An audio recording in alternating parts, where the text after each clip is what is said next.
Welcome back नाज़रीन। Break में जाने से पहले हम सीख रहे थे रूहानी जंग और खुदा के खादिम ब्रदर नातम पास्टर अनिल साहिब ने हमें बड़ी तफसील के साथ इस जंग के ताल्लुक से सिखाया कि किस तरह हम इसकी तैयारी करनी है और हमारा दुश्मन झूठा है, मकार है, दगाबाज है और किस तरह हमें वो शिकस्त देने के दर पे रहता है। तो इस पर गलबा हम कैसे हासिल कर सकते हैं, आइए मज़ीद जानते हैं रूहानी जंग के ताल्लुक से। और मैं गुजारिश करूँगा पास्टर करण पुरेश साहिब से कि हमारे नाज़रीन को रूहानी जंग के ताल्लुक से सिखाएं। जी ब्रदर जी। बहुत बहुत शुक्रिया आपकी इस मेहमान नवाजी के लिए, ताकि आपके वसीला से खुदा का कलाम जो है वो दूसरों तक पहुंच सके। और मैं इसे इस तरह से बयान करना चाहता हूं कि जिस तरह पास्टर नील ने बताया कि कोई भी जंग के लिए सबसे पहली चीज़ है हथियार। और मैं आपको याद दिलाना चाहता हूं कि जब फ़िलिस्तीनियों और इसराइल के बीच में जंग हो रही थी तो तब एक कद्दावर शख्स जो है वो निकलता है और वो हथियारों से लैस होता है। और उसका जिक्र हमें पहला शमूएल उसके 17वें बाब में मिलता है। और यहाँ पर उसके कुछ हथियारों का जिक्र है जो मैं आपके लिए पढ़ना चाहता हूँ। पहला शमूएल 17वां बाब और उसकी 4थी आयत से लिखा है, फ़िलिस्तियों के लश्कर से एक पहलवान निकला जिसका नाम जाति जूलियत था और उसका कद 6 हाथ और 1 बलिष्ठ था और उसके सर पर पीतल का खुद था और वो पीतल ही की जर पहने हुए था जो तोल में 5000 पीतल के मुश्काल के बराबर थी। यहाँ पर आगे भी कुछ और उसके हथियारों का जिक्र है जो जी बिल्कुल। तो कोई भी जब शख्स है जो जंग के लिए निकलता है उसका पास हथियारों का होना जरूरी है, क्योंकि बगैर हथियारों के तो कोई जंग नहीं हो सकती। और अगर हमारे पास हथियार नहीं तो फिर जंग कैसी है। तो मैं आपको यहाँ पर इस बात की तरफ नजर दिलाना चाहता हूँ कि यहाँ पर लिखा है कि हमें खून और गोश्त से कुश्ती नहीं करना, बल्कि हमें एक ऐसे चीज के साथ लड़ना है जिसके साथ हमारा जिस्म लड़ाई नहीं कर सकता। और यहाँ पर लिखा है, अगर आपके लिए पढ़ना चाहता हूँ, यहाँ पर लिखा है इफ्सियों का खात उसका 6ठा बाब है और उसकी 12वीं आयत में लिखा है, क्योंकि हमें खून और गोश्त से कुश्ती नहीं करना बल्कि हुकूमत वालों और इख्तियार वालों और इस दुनिया की तरीकी के हाकमों और शरारत की उन रूहानी फौजों से जो आसमानी मकामों में हैं। तो यहाँ पर हमें पता चलता है कि इसके लिए हमें कुछ हथियारों की ज़रूरत है जो खुदा हमें देता है। जिस तरह पास्टर अनिल साहब ने बताया, मैं इसे और ज़्यादा खोलना चाहता हूँ ताकि लोग जाने कि हमें उस लेवल तक पहुंचने के लिए और उस जंग के लिए जहां पर हमें जाकर लड़ना, उससे पहले हमें कुछ हथियार जो है उनकी ज़रूरत है ताकि हम उसे लेकर फिर उस मैदान में उतरें। और कलाम मुक़द्दस में लिखा है कि जब तक तुम्हें पूरे दाव पैंतरे ना आ जाए तब तक मैदान में ना उतरो। कोई भी जब कुश्ती लड़ने वाला है, जब वो अपने उस्ताद से सब कुछ सीख लेता है, वो तमाम दाव को सीख लेता है, तमाम उन हथकंडों को सीख लेता है, फिर वो मैदान में उतरता है और फिर वो लड़ता है ताकि वो जीते। तो यहाँ पर भी खुदा का बंदा जो है वो कुछ हथियारों का जिक्र करता है जो हमारे पास होना नहायत ज़रूरी है। जैसे कि भाई अनिल ने बताया कि हमें सच्चाई से कमर कसनी है। मैं उनकी बात को आगे बढ़ाना चाहता हूं। हमें कमर तो कसनी है। याद करें कि कमर कब कसी जाती है, जब हम कोई भी काम को तेजी से करना चाहते हैं। क्या आप जानते हैं कि जब गांव की जो पुरानी औरतें थी पुराने वक्तों में, जब वो किसी काम को तेजी से करना चाहती थी तब वो अपना दुपट्टा उतारती थी और वो अपनी कमर के साथ बांध लेती थी ताकि वो सब जल्दी कर ले। तो यहाँ पर लिखा है कि सच्चाई के साथ अपनी कमर को कसना है। मैं आपको बताना चाहता हूं कि ये सच्चाई क्या है जिससे हमें अपनी कमर को कसना है। और इसके लिए आप मेरे साथ अगर हवाला देखें तो आपको पता चलेगा कि ये सच्चाई है क्या जिससे हमें अपनी कमर को कसना है। अगर आप यूहन्ना की इंजील उसके 17वें बाब की 17वीं आयत को देखें तो वहां पर हमें पता चलता है कि ये सच्चाई कुछ और नहीं है बल्कि ये खुदा का जिंदा कलाम है। और यही है जो हमें हर तरह की हकीकत बताता है। जिस तरह भाई ने बताया कि जो अबलीस है वो झूठ का बाप है और कलाम जो है ये सच्चाई है जो हमें सब कुछ सही दिखाता है। और इसलिए सच्चाई से हमें अपनी कमर को जो है वो कसना है। और कलाम जो है ये एक आईने की मानद है जो हमें हर चीज़ हकीकत में दिखाता है। इसलिए हमें सच्चाई के साथ कमर कसने की जरूरत है ताकि हम तेजी से उस जंग को जीतें। दूसरी चीज़ है बख्तर। और मैं बताना चाहता हूं कि ये बख्तर क्या है। ये बख्तर असल में एक लोहे की तारों से बुनी हुई जो है एक जैकेट होती थी। जब कोई भी बादशाह जो है या सिपा सलार जो है वो जंग के मैदान में जाता था तो वो अपने कपड़ों के ऊपर से इसे पहनता था ताकि अगर कोई उसके बदन पर वार करता है या तीर लगते हैं तो वो उससे जो है वो उसका बदन जो है महफूज रहे और वो जो ऊपर से आस्तीन पहनी है वो उसे बचा ले। तो यहाँ पर हमें देखना है कि हमारे लिए जो बख्तर है वो क्या है। अगर आप मेरे साथ पहला करंथियों और उसका पहला बाब और उसकी 30वीं आयत को देखें तो वहां पर हमें इस बात का जिक्र मिलता है। पहला करंथियों और उसका पहला बाब 30वीं आयत में लिखा है, लेकिन तुम उसकी तरफ से मसीह यीशु में हो जो हमारे लिए खुदा की तरफ से हिकमत ठहरा, यानी रास्तबाजी और पकीजगी और मखलसी। यानी रास्तबाजी और पकीजगी जो है वो कौन है? जो बख्तर है, जो हमारी हिफाजत करता है, वो खुदावंद यीशु मसीह है। जिस तरह मैंने पहले बताया कि सच्चाई जो है वो जिंदा कलाम है, और कलाम कौन है? वो खुदावंद यीशु मसीह है। यूहन्ना के मुकाशवा की किताब उसके 19वें बाब की 13वीं आयत में लिखा है कि वो खून की छिड़की पोशाक जो है वो पहने और उसका नाम कलाम खुदा कहलाता है। और इसके अलावा यूहन्ना की इंजील उसके पहले बाब की 14वीं आयत में लिखा है, और कलाम मुजस्सम हुआ और फजल और सच्चाई से ममूर होकर हमारे दरमियान रहा, और हमने उसका ऐसा जलाल देखा जैसे बाप के इकलौते का। यानी वो सच्चाई कोई और नहीं है, वो खुदावंद यीशु मसीह है जिसको हमने लेना है और उसके वसीला से हमें अपनी कमर को कसना है ताकि हम उस जंग को पूरा कर सकें और उस बख्तर को अपने ऊपर पहनना है जो हमारे लिए आगे बढ़कर जंग करता है, जो हमारे आगे आगे चलता है ताकि वो तमाम इब्लीस के उड़ने वाले तीरों को अपने ऊपर ले सके और हमें बचा सके। तीसरी चीज जो यहाँ पर हमें जिक्र मिलता है वो है तैयारी के जूते। मैं आपका ध्यान इस बात की तरफ लगाना चाहता हूँ, जब हम किसी सफर के लिए निकलते हैं या किसी काम के लिए, हम पहले कपड़े पहनते हैं, हम अपने सूट बूट जो है वो तैयार करते हैं, हम सब जो है वो रेडी कर लेते हैं, लेकिन जूते कब पहनते हैं? जब हमें निकलना होता है आखिर में, क्योंकि ये जूते जो है इस बात का ऐलान है कि अब हम निकलने लगे हैं, हम इस बात के लिए रजामंद है कि अब हम उस सफर को शुरू कर रहे हैं। और यहाँ पर जूतों का जिक्र जो है इसलिए है कि हमें यीशु के लिए निकलना है और उसकी बिशारत के काम को करना है। इब्लीस जो है वो रास्ते में रुकावटें लाएगा, हमें उससे लड़ना है, लेकिन उस खुशखबरी की जो हमें मसीह खुदावन ने दिया उसे दुनिया के इंतहा तक लेकर जाना, जैसे उसने हमें हुक्म दिया था मत्ती की इंजील उसके 28वें बाब की 19वीं आयत में कि जाओ सारी दुनिया के सामने जो है वो इंजील की मुनादी करो। और इसलिए अगर हम इस बात के लिए रजामंद हैं तो समझे हमने खुशखबरी के जूते जो है वो पहन लिए। इसके बाद जो चौथा हथियार है वो है सिपर। ये सिपर क्या है?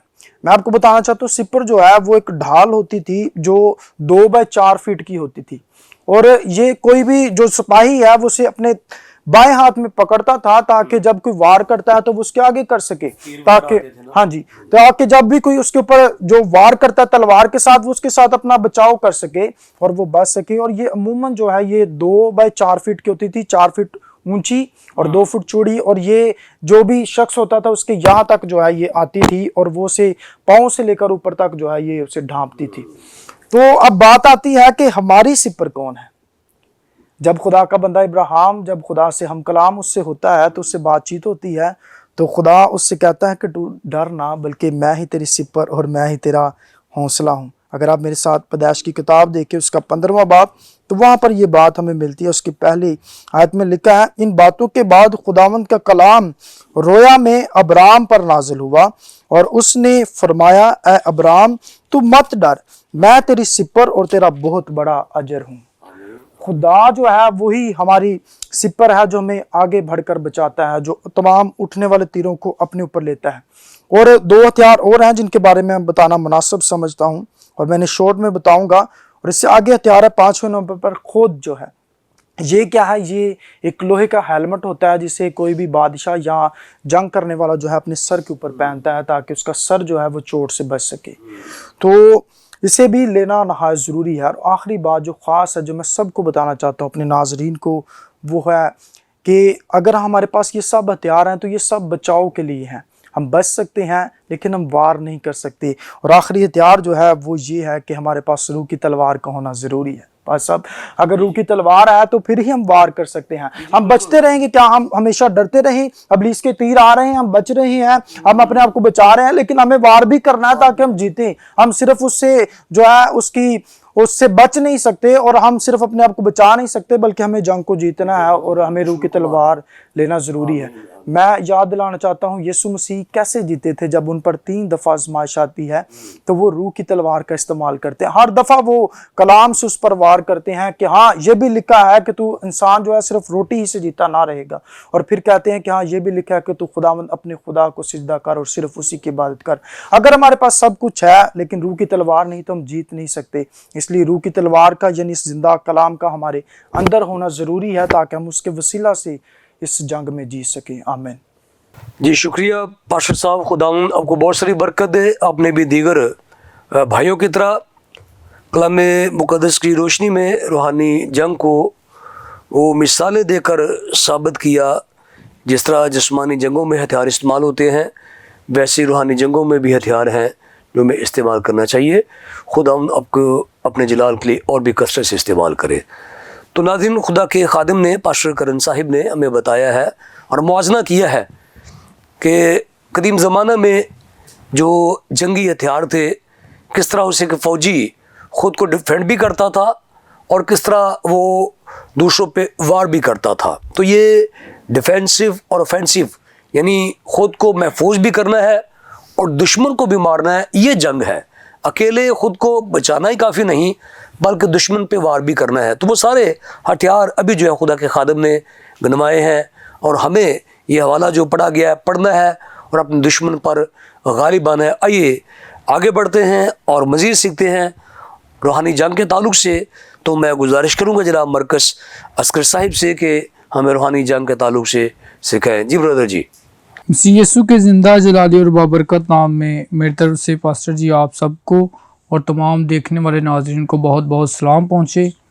जी सबसे पहले मैं खुदावंद का शुक्रगुज़ार हूँ कि खुदावंद ने ये मुझे मौका बख्शा कि आप सबके साथ मिलकर हम रूहानी जंग के बारे में सीखें और लोगों तक पहुँचाएँ कि हमने रूहानी जंग लड़नी कैसे है। और भाइयों ने बड़े अच्छे तरीके के साथ रूहानी जंग के कवानीन को बयान किया और हथियारों के बयान किया कि हम सब ने इन हथियारों को लेकर और इन कवानीन को मद्देनज़र रखते हुए इन सारे जंग में आगे बढ़ना है। जी। लेकिन बात इस पर भी गौर करने की ज़रूरत है कि जिसके साथ हमने रूहानी जंग लड़नी है वो हमारा मुखालिफ, उसके दाव पेच भी हमें पता होंगे तो तब हम उसके साथ लड़ाई लड़ सकते हैं, जंग कर सकते हैं। आपको दुश्मन की ताकत का पूरा अंदाजा होना चाहिए। पूरा अंदाजा होना चाहिए। हाँ जी, ठीक है जी। तो आज जब हम देखते हैं अपने माशरे पर के हमारा दुश्मन अबलीस के हमारी जिंदगी में किस तरह के काम कर रहा है। आज घरों में देखते हैं तो कलीसिया में भी यहाँ तक के जुदाई पड़ी हुई है। भाई से मोहब्बत नहीं रख रहा है, माँ बेटी से मोहब्बत नहीं रख रही और बाप बेटे के साथ कोई मोहब्बत नहीं है।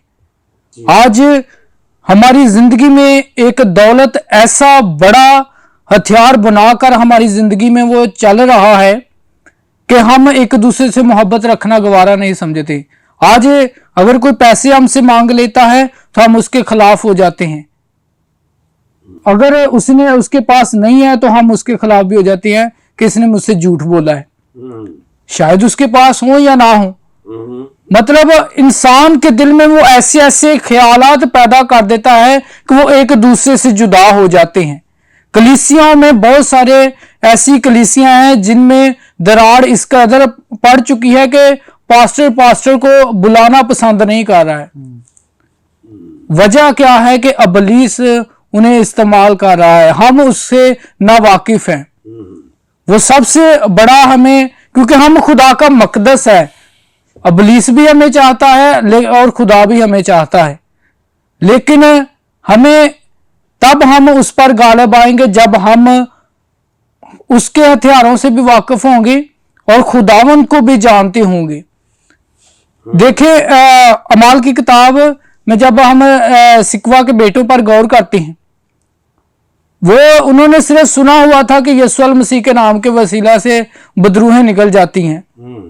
जब उन्होंने निकालना शुरू की यीशु के नाम से बदरूहें निकल जाए, जिसकी पलूस मुनादी करता है, लेकिन वो आगे से जवाब क्या आता है कि हम पलूस और यीशु को तो जानते हैं लेकिन तुम कौन हो। मतलब ये है कि सिर्फ नाम से वाकिफ होना जरूरी नहीं है, बल्कि मुकम्मल तौर पर खुदा को जानना जरूरी है। और जानना कैसे है? वो खुदावंद के कलाम से जानना है। जब हम खुदावंद के कलाम से उसे जानेंगे, मुकद्दस यीशु को खुदावंद क्या कहते हैं कि शरीयत की यह किताब तेरे मुंह से ना हटे, बल्कि दिन और रात तुझे इसी का ध्यान हो, तब तुझे इकबालमंदी की राह नसीब होगी। और वो उसी को लेकर, खुदावंद के पाक कलाम में लिखा है कि वो उसी को लेकर खुदावंद के हुक्मों पर अमल करता हुआ चलता है और यरू की दीवार को गिरा देता है। और यरू की दीवार को वो कैसे गिराता है कि जो जो खुदावंद उसे हुक्म देता है वो उन पर अमल करना शुरू कर देता है। और वो हुक्म क्या थे? जब हम छठा बाब और उसकी चौथी आयत का मुताला करते हैं, वहां लिखा है, और 7 काहिन संदूक के आगे आगे मेंढों के सींगों के 7 नरसिंगे लिए हुए चले, और 7 दिन तुम शहर की चारों तरफ 7 बार घूमना और काहिन नरसिंगे फूंके। और यूं होगा कि जब वो मेंढों के सींगों को जोर से फूंके और तुम नरसिंगों की आवाज सुनो तो सब लोग नहायत जोर से ललकारे, तब शहर की दीवार बिल्कुल गिर जाएगी और लोग अपने अपने सामने सीधे चढ़ जाएं। कैसी खुदावन उन्हें बता रहा है, उन्हें हुक्म दे रहा है। और जब उन्होंने मुकम्मल तौर पर खुदावंद के हुक्म की पैरवी की तो वो उस पर गालिब आए और यरू की दीवार गिर जाती है। आज तमाम कलीसिया में भी मोहब्बत दोबारा से बहाल हो सकती है। ठीक है। माँ बेटी के साथ मोहब्बत रख सकती है, बाप बेटे के साथ मोहब्बत रख सकता है, लेकिन जरूरत इस बात की है कि पहले हमें खुदावंद के पाक कलाम पर मुकम्मल तौर पर अमल करने की जरूरत है, उसे सुनने की जरूरत है, उसे पढ़ने की जरूरत है। जब उसे हम पढ़ेंगे कि खुदावंद की सच्चाई क्या है, जी जी, जब वो इस सच्चाई के यानी कलाम से वाकिफ होंगे, तब वो इस सच्चाई को अपनी जिंदगी में लेंगे और तब वो सुलह के जूते भी पहनेंगे और अपनी कमर भी कसेंगे। जब वो अपनी जिंदगी में कलाम को दावत देंगे और तब वो उनका अबलीस चाहे जितना भी जोरावर क्यों ना हो, लिखा है कि तुम अबलीस का मुकाबला करो तो वो तुमसे क्या करेगा? भाग जाएगा। भागेगा कैसे? जब हमारी जिंदगी में खुदा का कलाम होगा, खुदा का रूहुल कुद्दस हमारी जिंदगी में काम करेगा। जब हम उसे अपनी जिंदगी में काम करने देंगे तो तब वो खुदावंद हमें अबलीस के खिलाफ उन रूहानी फौजों के साथ इस्तेमाल करेगा और हमें उन पर गलबा दिलाएगा और हम उन पर फतह याब होंगे। जी शुक्रिया ब्रदर जी, खुदावंद आपको बहुत सारी बरकत दे। यकीनन आपने भी दीगर हमारे भाइयों की तरह खुदा के कलाम में से रूहानी जंग के बुनियादी असूलों और ज़ाब्तों को बयान किया और गलबे के ताल्लुक से उस बुनियादी बात को उजागर किया कि मोहब्बत एक बुनियादी बात है जो इब्लीस के ख़िलाफ़ काम करती है। तो नाज़रीन, खुदा के खादिम ने हमें कलाम मुक़द्दस में से ये बताया कि रूहानी जंग में हमें यूनाइट होना है ख़ानदानी एतबार से, कलीसियाई एतबार से, ताकि हम इस दुश्मन पर गलबा हासिल कर सके। तो खुदा के खुदाम ने हज़रत बाइबल मुक़द्दस ज़िम्मेदारी के साथ बहवाला ये बात हम पर उजागर की है कि इस रूहानी जंग में बुनियादी चीज़ें जो हैं वो है डिसिप्लिन और फिर आर्म्ड यानी हथियारों से लैस होना। जो शख्स तरबियत हासिल नहीं करता वो हथियार पहन भी ले तो फिर वो जीत नहीं सकता। और ये दोनों चीज़ें एक नदी की तरह हैं जो 2 किनारे हैं जिसमें से पानी बहता है, तरबियत और हथियार बांधना। तो हमारी जंग जो है रसूल कहता है जिस्म के साथ नहीं है। अफसोस के साथ कि आज हमारी जंगें जिस्मानी जंगें हैं, कलीसियाओं के अंदर, ख़ानदानों के अंदर, अदारों के अंदर हमारा दुश्मन जो है वो इब्लीस है। जिस तरह के तारीख दान ये बयान करते हैं कि जब यीशु मसीह आया तो उसकी अपनी कौम यीशु मसीह से एक जंग चाहती थी और वो जंग रोम से चाहती थी। तो यीशु ने अनाजिल अरबा के अंदर ये बताने की कोशिश की कि तुम्हारा दुश्मन रोम नहीं बल्कि इब्लीस है, लेकिन वो इस बात को पसंद नहीं करते थे। मेरा दुश्मन, आपका दुश्मन कोई तंजीम नहीं, डिनोमिनेशन नहीं, कलीसिया नहीं, लोग नहीं, बल्कि इब्लीस है। और उसे कैसे जीतना है? रूहानी हथियार पहनकर, जो कि इफिसस की कलीसिया के नाम पौलुस रसूल ने तफसील के साथ बयान किए हैं। तो यकीन आपने बरकत पाई है और जुड़े रहिए होशाना टीवी से और बाखबर रहिए बाइबल मुकद्दस की अमीक और गहरी बातों से और मुकाशिफा से, ताकि आप रूहानी जंगे जीते और फतह पाए और आगे बढ़े। अब इजाज़त दे अपने होस्ट पास्टर पतरस दी को। मिलते हैं एक नए प्रोग्राम के साथ। खुदा अब सबके साथ हो। आमीन।